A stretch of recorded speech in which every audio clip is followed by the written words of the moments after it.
April 10, 1974 doctor Lahiri WHO की jeep में टाटा नगर railway station में पहुंचते हैं। जीप में UN की सील देख के लोग जीप के अगल बगल इकट्ठा हो जाते हैं। डॉक्टर लहरी जीप से बाहर निकलते हैं और भीड़ के बीच से एक जवान महिला रोते रोते सहायता सहायता चिल्लाते हुए डॉक्टर लहरी के पास पहुंचती है और अपने 3-4 साल का बच्चा डॉक्टर लहरी की गोद में पकड़ा देती है और कहती है, डॉक्टर साहब देखिए मेरे बेटे को क्या हुआ है।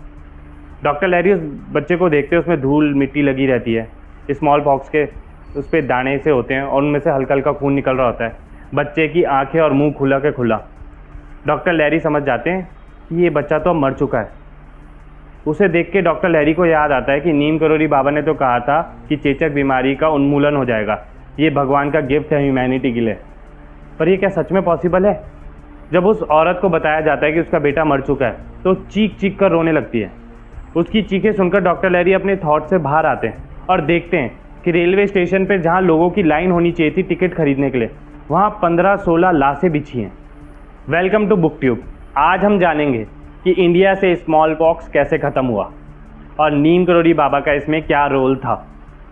USA में डॉक्टर लहरी की मेडिकल की पढ़ाई अभी अभी ख़त्म हुई होती है। वो इंटर्नशिप कर रहे होते हैं। वो और उनकी वाइफ एलेन रामदास की be here and be now book पढ़ते हैं और उस बुक से इतना प्रभावित होते हैं कि एलेन उसी समय इंडिया आ जाती है कैची धाम महाराज जी से मिलने।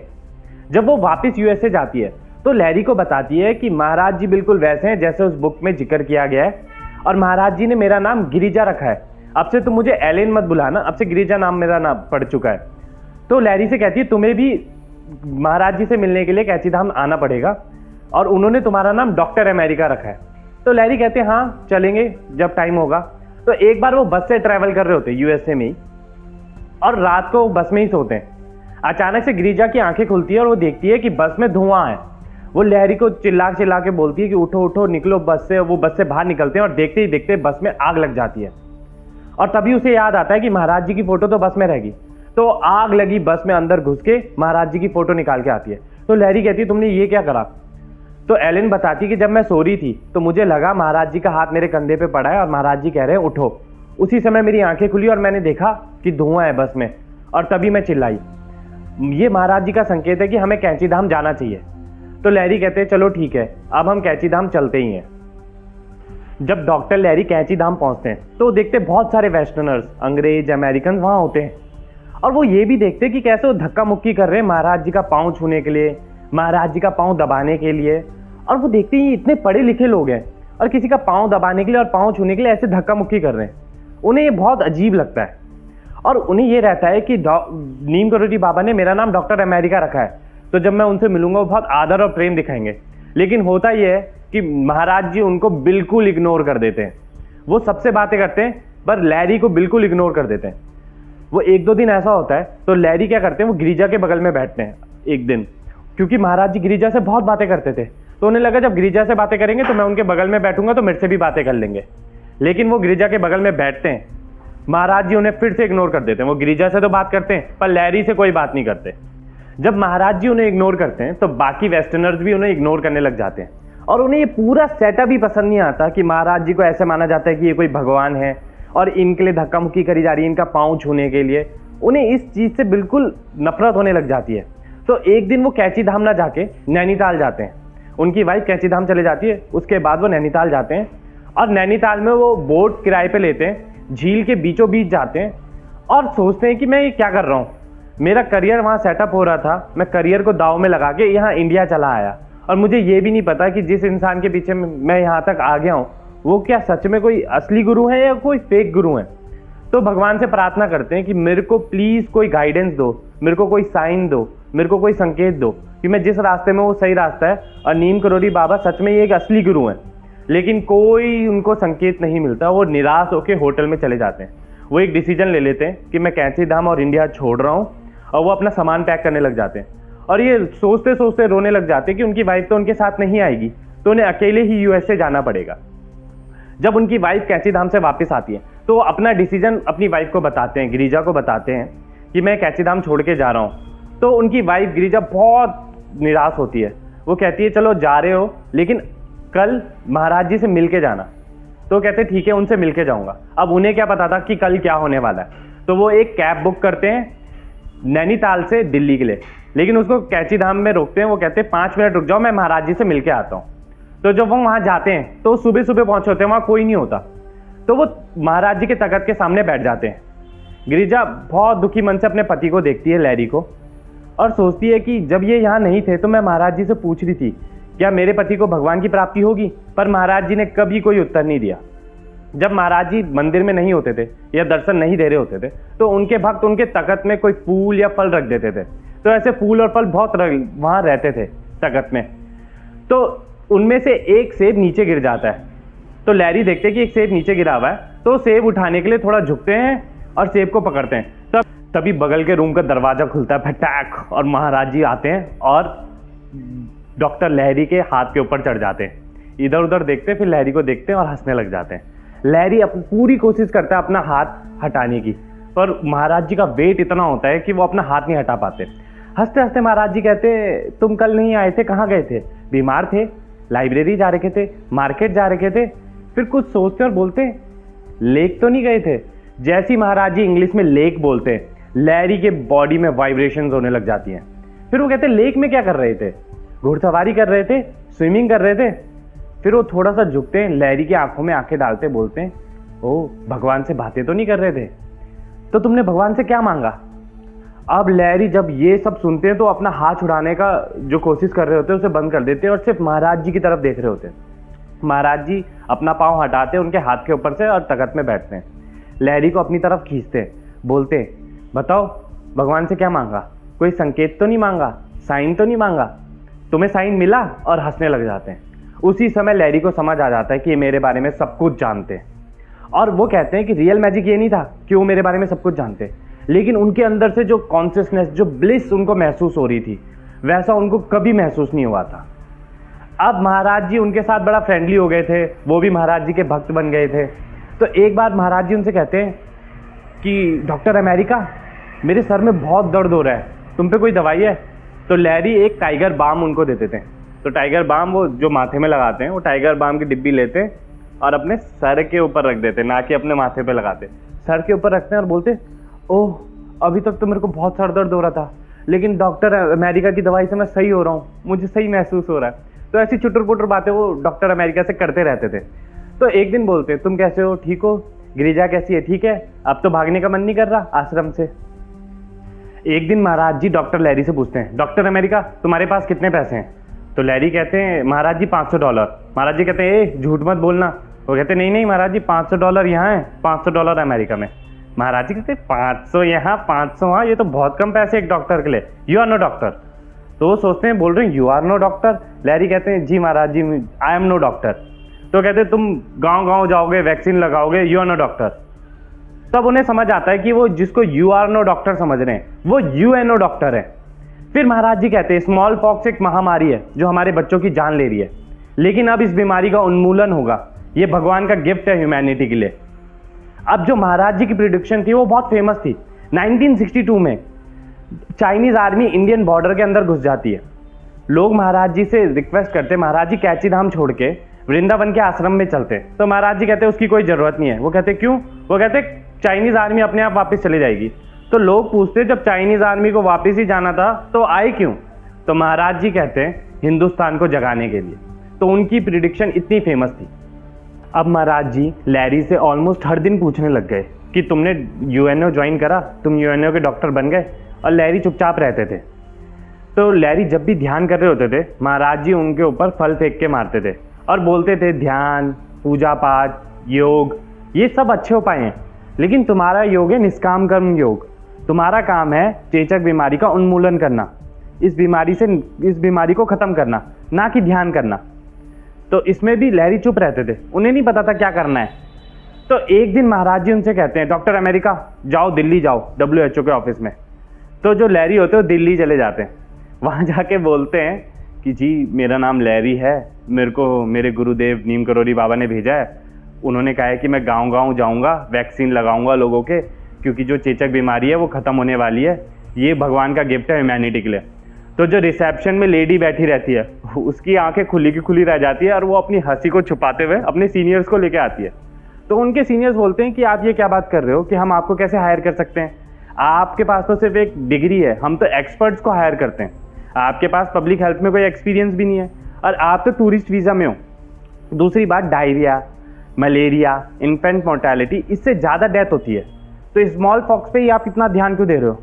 दूसरा, इंदिरा गांधी गवर्नमेंट ने हमें अभी इजाज़त नहीं दी है स्मॉल पॉक्स इरेडिकेशन की फुल ड्राइव के लिए, उनका ध्यान फैमिली प्लानिंग में, तो अभी तो ये पॉसिबल नहीं है, तो वो वापस चले जाते हैं। तो नीम करोड़ी बाबा उनको फिर से भेजते हैं और वहाँ ऐसी जवाब मिलता है, वो वापस आ जाते हैं, उनको फिर से भेजते हैं। तो ऐसा 10-15 बार करने के बाद उनको फाइनली वो जॉब मिलती है। रीज़न क्या है? रीज़न ये है कि 1973 में श्रीमती इंदिरा गांधी जी पे इंटरनेशनल प्रेशर होता है, क्योंकि दुनिया की 70% डेथ जो स्मॉल पॉक्स से हो रही होती है वो इंडिया में होती है। इंटरनेशनल प्रेशर के कारण इंदिरा गांधी जी अलाउ कर देती है WHO को स्मॉल पॉक्स इरेडिकेशन के लिए। तो जो डॉक्टर लहरी होते हैं, अब वो गांव-गांव जाके वैक्सीन लगाना स्टार्ट करते हैं।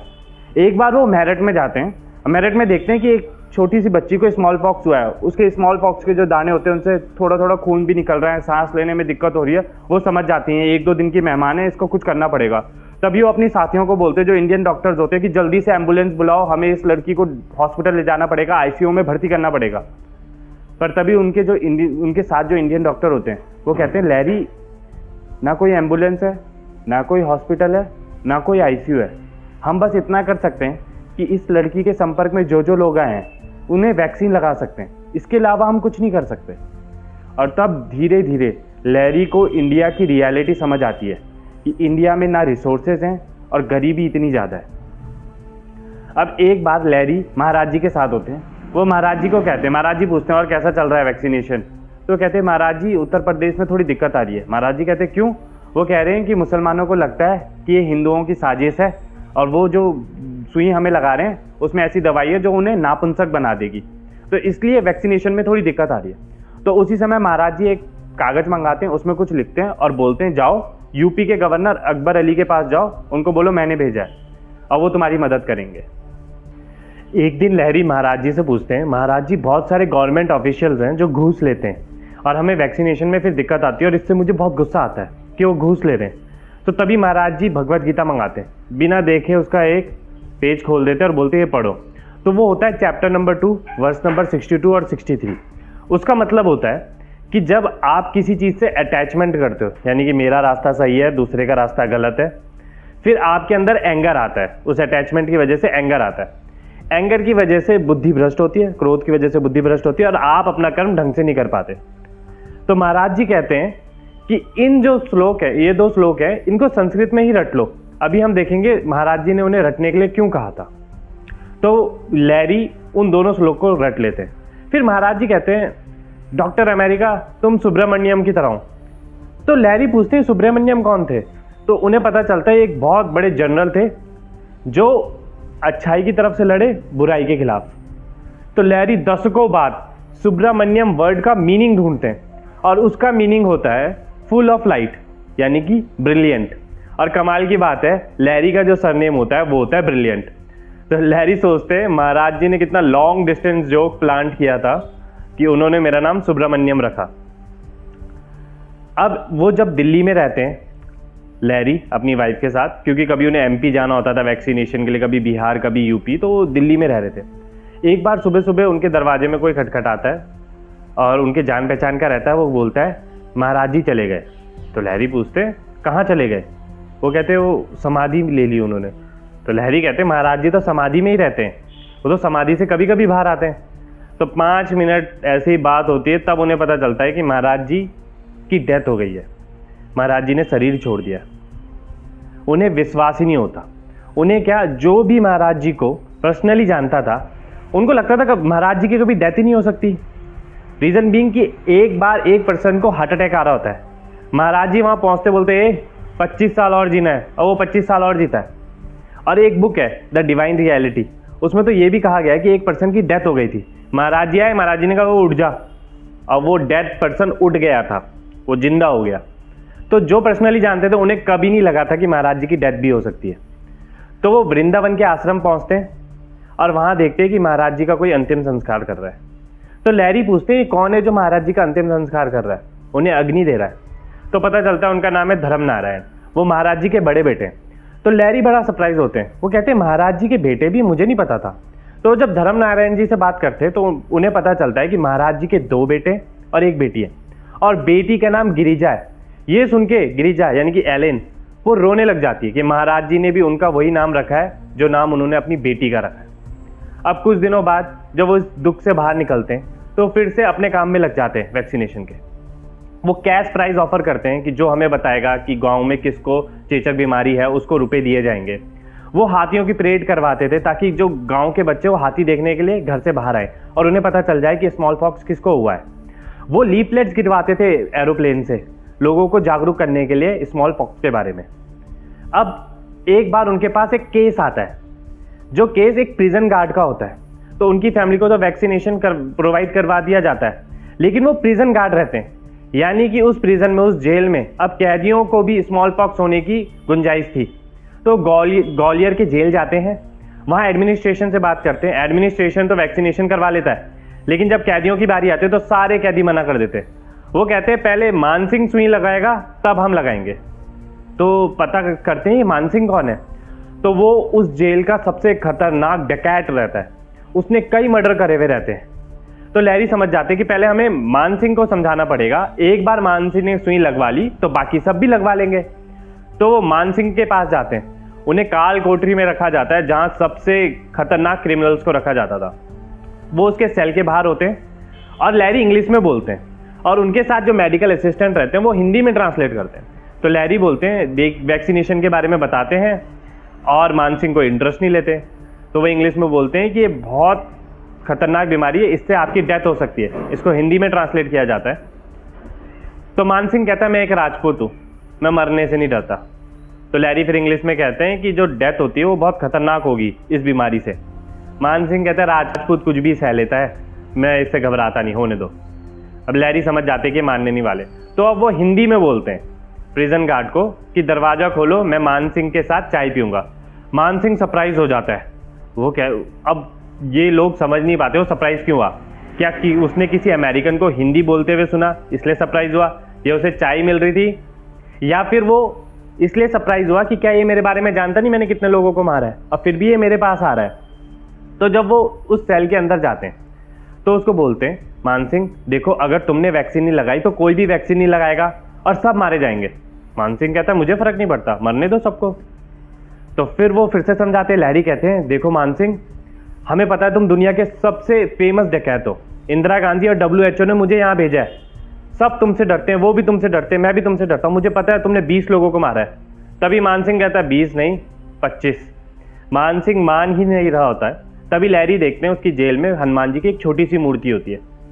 तो लैरी कहता है मैं देख सकता हूँ तुम हनुमान जी के भक्त हो, हनुमान जी ने भी तो जड़ी बूटी लक्ष्मण जी के लिए लाई थी, तो तुम भी ये वैक्सीन लेके और कैदियों के पास ले जाओ, उनकी जान बचाओ। जितने लोगों को तुमने मारा है उनसे ज़्यादा की तुम जान बचा सकते हो, और ये तो तुम्हारा धर्म भी है क्योंकि भगवत गीता में लिखा है। और फिर वो वर्स नंबर 62 और 63 वो संस्कृत में को गाते हैं और बोलते हैं देखो इन भगवत गीता में भी यही लिखा है, तो तुम अपना धर्म निभाओ।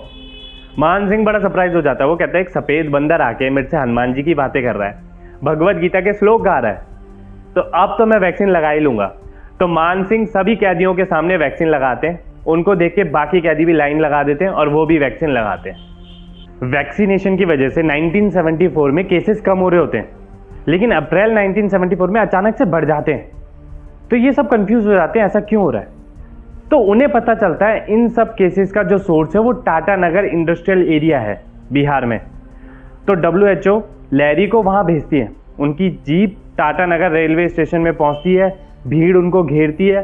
भीड़ के बीच से एक औरत निकलती है जो कहती है डॉक्टर साहब मेरे बेटे को देख लीजिए, इसको क्या हुआ है। वो 1.5-2 साल का बच्चा रहता है। वो अपनी गोद में उस बच्चे को देखते हैं, उसकी आंखें खुली होती है, मुंह खुला होता है, वो बच्चा मर चुका होता है स्मॉल पॉक्स की वजह से। और वो आसपास देखते हैं तो जहाँ लाइन लगी रहनी चाहिए थी टिकट के लिए लोगों की, वहाँ लाशों के ढेर पड़े रहते हैं। और लैरी को पता चलता है कि जो टॉप लीडरशिप है टाटा नगर की, उन्हें तो पता भी नहीं कि यहाँ चल क्या रहा है। तो वो सबसे रिच एरिया में जाते हैं टाटा नगर के और वहाँ पूछते हैं कि यहाँ सबसे बड़ा आदमी कौन है, सबसे बड़ा बॉस कौन है। तो उन्हें पता चलता है रूसी मोदी, टिस्को कंपनी के CEO। तो उनका घर पता करते हैं और रात के 8-9 बजे उनके घर पहुंचते हैं। तो जो लैरी का मेडिकल असिस्टेंट होता है वो कहता है सर ये बहुत बड़े लोग हैं, रात को इतनी देर में इनके घर जाना सही नहीं होगा, हम कल सुबह इनसे बात करते हैं।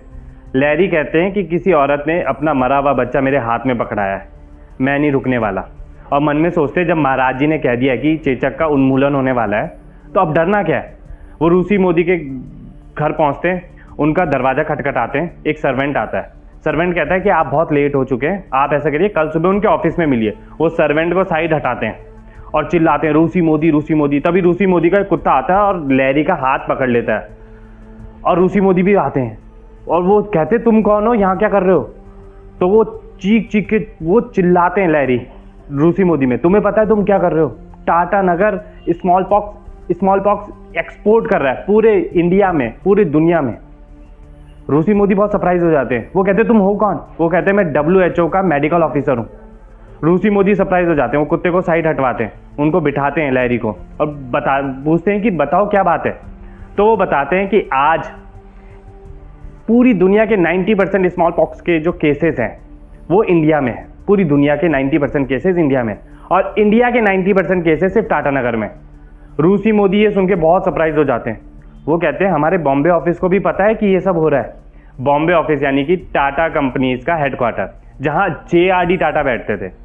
तो वो अगले दिन कॉन्फ्रेंस कॉल करते हैं JRD टाटा को। जब JRD टाटा ये सब सुनते हैं वो भी बहुत सरप्राइज हो जाते हैं। वो रूसी मोदी को कहते हैं कि लैरी को या WHO को जो चाहिए वो उन्हें दो और इस प्रॉब्लम का सॉल्यूशन निकालो। तो रूसी मोदी और लैरी DM से बात करके, चाहे रोड हो, ब्रिजेस हो, रेलवे हो, हर जगह बैरिकेड कर देते हैं कि कोई भी किसी को भी अगर टाटा नगर छोड़ के जाना है तो उसको वैक्सीनेशन करना ही पड़ेगा। और इस वैक्सीनेशन का खर्चा JRD टाटा खुद उठाते हैं। अब जो काफ़ी मजदूर लोग या गरीब लोग भी टाटा नगर में रहते थे, तो अगर उनको इन्फेक्शन हो भी तो भी वो घर से बाहर निकलते थे खाने की तलाश में, तो उनको खाना घर तक पहुंचाया जाता था और इसका खर्चा भी टाटा कंपनी या JRD टाटा उठा रहे थे। अब एक बार क्या होता है कि रेलवे स्टेशन में एक मेंबर ऑफ पार्लियामेंट आते हैं। वो कहते हैं हटो हटो, मैं मेंबर ऑफ पार्लियामेंट हूँ, मेरे को दिल्ली जाना है।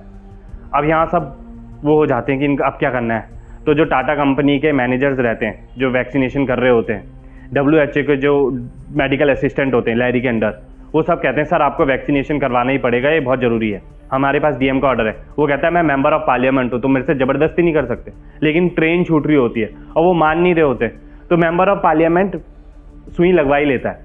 लेकिन जाते जाते बोलता है कि मैं तुम्हें देख लूँगा, और इंदिरा गांधी को जाके बताता है कि अमेरिकन डॉक्टर है जिसने मेंबर ऑफ पार्लियामेंट को जबरदस्ती सुई लगाई।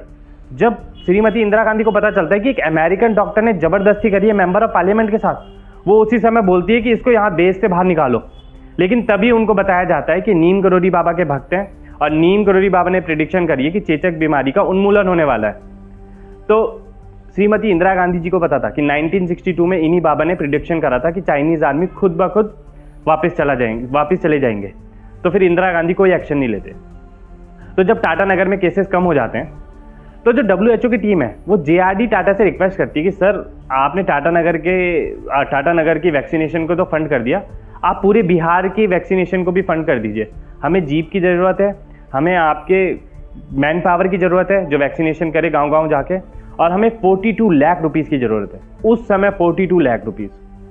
JRD टाटा कहते हैं कि मैं तुम्हारी जो मदद बन सकती है वो करने के लिए तैयार हूँ, लेकिन श्रीमती इंदिरा गांधी जी मेरी कंपनी को नेशनलाइज करना चाहती हैं। उन्हें तो बस रीज़न चाहिए मेरी कंपनी को नेशनलाइज करने का। तो इसलिए पहले तुम श्रीमती इंदिरा गांधी जी से साइन करवा के लाओ कि वो मेरे को इस चीज़ के लिए अलाउ करती हैं। जब श्रीमती इंदिरा गांधी जी के पास ये बात पहुँचती है तो वो प्रोफेशनल लेटर ना लिख के पर्सनल लेटर लिखती हैं JRD टाटा को। उनको थैंक यू करती है कि आपने टाटा नगर में जो चीज़ें करी हैं उसके लिए, और बिहार में प्लीज़ फंडिंग कीजिए। तो JRD टाटा पूरे बिहार के लिए वैक्सीनेशन के लिए 42 लाख रुपीज़ देते हैं, मैन पावर देते हैं और जीप्स का इंतजाम करते हैं, और इससे बिहार के और पूरे इंडिया के केसेस कम हो जाते हैं। एक दिन दिल्ली में WHO की रिसेप्शनिस्ट लैरी के पास आती है और बोलती है कि अमेरिकन लड़का आया है, वो तुम्हारे गुरु को ढूंढ रहा था पर तुम्हारे गुरु तो अब है नहीं, तो वो तुम्हें ढूंढते हुए यहाँ तक आ गया। पर वो थोड़ा एंटी सोशल है, उसने जूते भी नहीं पहने, चप्पल भी नहीं पहनी और गंदे कपड़े हैं, तो मैंने उसको बाहर भेजा हुआ है थोड़े साफ कपड़े पहन के आने के लिए। तो लैरी उस लड़के से मिलते हैं। वो लड़का 19 साल का होता है, लैरी 29 साल के होते हैं। और कमाल की बात रहती है उस लड़के की कि उसने इनलीगल इलेक्ट्रॉनिक डिवाइसेस बनाए थे उस समय। और उस डिवाइसेस की खास बात थी कि आप दुनिया में कहीं भी कॉल कर सकते हो, किसी से भी बात कर सकते हो फ्री ऑफ कॉस्ट। और उन्हें बेच के उसने डॉलर इकट्ठा करे और वो इंडिया आया नीम करोड़ी बाबा से मिलने। पर अनफॉर्चुनेटली उस समय तक नीम करोड़ी बाबा जा चुके थे और वो लैरी से मिलता है। इस लड़के का नाम होता है स्टीव जॉब्स, जिन्होंने बाद में एप्पल कंपनी फाउंड करी। लैरी और ये बहुत अच्छे दोस्त बन जाते हैं। अब 1975 15 अगस्त 1975 3 महीने हो जाते हैं, इंडिया में कोई भी नया केस नहीं आता चेचक बीमारी का, स्मॉल पॉक्स का। और जो दुनिया का लास्ट केस होता है स्मॉल पॉक्स का, वो बांग्लादेश में होता है। उसको भी डॉक्टर लैरी ब्रिलियंट ही ट्रीट करते हैं। लेकिन लैरी कहते हैं कि भले ही हम इस बीमारी से जीत गए हों, पर जैसे जैसे उन्होंने वैक्सीनेशन करी, उन्होंने डेथ देखी, उन्होंने मेरठ में वो उस लड़की की कंडीशन देखी थी, वो पैनिक कर गए थे और बोला था इन्हें आईसीयू में डालना पड़ेगा। पर पता चला ना एम्बुलेंस है, ना हॉस्पिटल, ना आईसीयू। उन्होंने ऐसे पेरेंट्स को देखा जिनको पता था कि उनके बच्चे मरने वाले हैं इस बीमारी से, पर वो कुछ नहीं कर सकते, डॉक्टर कुछ नहीं कर सकते।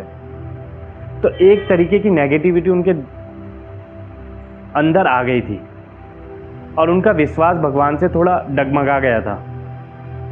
फिर दशकों बाद 2011 से पहले एक दिन स्टीव जॉब्स का फ़ोन आता है लैरी को। वो फ़ोन पे बोलते, लैरी क्या तुम आज भी भगवान पे विश्वास करते हो? क्या तुम आज भी महाराज जी पे विश्वास करते हो? लैरी कहते हैं हाँ, क्यों? तो बताते हैं कि उनको पैनक्रियाटिक कैंसर हुआ है। कुछ टाइम बाद लैरी की वाइफ गिरिजा को ब्रेस्ट कैंसर हो जाता है और उनके 26 साल के बच्चे को लंग कैंसर हो जाता है। 2011 में स्टीव जॉब्स की डेथ हो जाती है। गिरिजा रिकवर कर जाती है, लेकिन लैरी और गिरिजा का 26 साल का बेटा जॉन, उनकी लंग कैंसर की वजह से डेथ हो जाती है। लैरी कहते हैं मैंने इतनी डेथ देखी थी, लेकिन जब खुद के बेटे की डेथ देखी तो वो बस उन्होंने हार ही मान ली। उनका भगवान से विश्वास उठ गया। उनके घर में जो भी फ़ोटो थी महाराज की, उन्होंने हटा के कहीं साइड रख दी। उनका और उनकी वाइफ का विश्वास भगवान से और महाराज जी से पूरी तरीके से उठ गया। वो कहते हैं वो इतनी नेगेटिविटी और इतनी सफरिंग उन्होंने लाइफ में कभी एक्सपीरियंस नहीं करी थी जो उन्होंने अब करी। लेकिन कुछ टाइम बाद उन्हें धीरे धीरे रियलाइज़ हुआ, क्योंकि वो अपने से पूछते रहते थे कि ऐसा क्यों हुआ मेरे साथ, भगवान ने मेरे साथ ऐसा क्यों करा। पर उन्हें कुछ टाइम बाद याद आता है कि महाराज जी ने एक बार कहा था कि हर चीज़ समझने की कोशिश मत करो, बस हर किसी में भगवान देखो। तो वो रियलाइज़ करते हैं कुछ टाइम बाद कि मैंने जितनी डेथ देखी है उससे ज़्यादा मैंने लाइफ देखी है, जितनी मैंने सफरिंग देखी है उससे ज़्यादा मैंने जॉय देखा है। अगर खुद के बेटे की डेथ के बाद भी मैं ऑप्टिमिस्टिक हो सकता हूँ, और एक ऐसी बीमारी जिसने 1900 से 1980 के बीच में 50 करोड़ लोगों की मौत का कारण बनी हो, ऐसी बीमारी को अगर ख़त्म किया जा सकता है और इतनी सारी सफरिंग देखने के बाद भी अगर मैं ऑप्टिमिस्टिक हो सकता हूँ, तो लाइफ में कुछ भी पॉसिबल है। मैजिक सच में पॉसिबल है। लैरी को याद आता है कि जब पहली बार नीम करोड़ी बाबा ने कहा था मेरे सर दर्द हो रहा है, तुम पे कोई दवाई है, और उन्होंने उनको बाम दिया था, तो वो बाम लगाने की बजाय उन्होंने अपने सर पे रख दिया था और एक्टिंग करने लगे थे, डॉक्टर अमेरिका ने मेरे को सही कर दिया, अब मैं सही महसूस कर रहा हूँ। तो महाराज जी ने उनसे पूछा था, डॉक्टर अमेरिका तुम क्या कभी कोई किताब लिखोगे? तो उस समय लैरी ने कोई जवाब नहीं दिया। लेकिन 40 साल बाद एक बुक लिखी, समटाइम्स ब्रिलियंट। ये स्टोरी इसी बुक से ली गई है। अगर आप ये बुक खरीदना चाहते हैं तो लिंक डिस्क्रिप्शन सेक्शन में है। ये बुक इंग्लिश में अवेलेबल है। आई होप इस स्टोरी से उन सब लोगों को कुछ ना कुछ मोटिवेशन मिला होगा जिन्होंने रिसेंटली अपने किसी को खोया है। Thank you.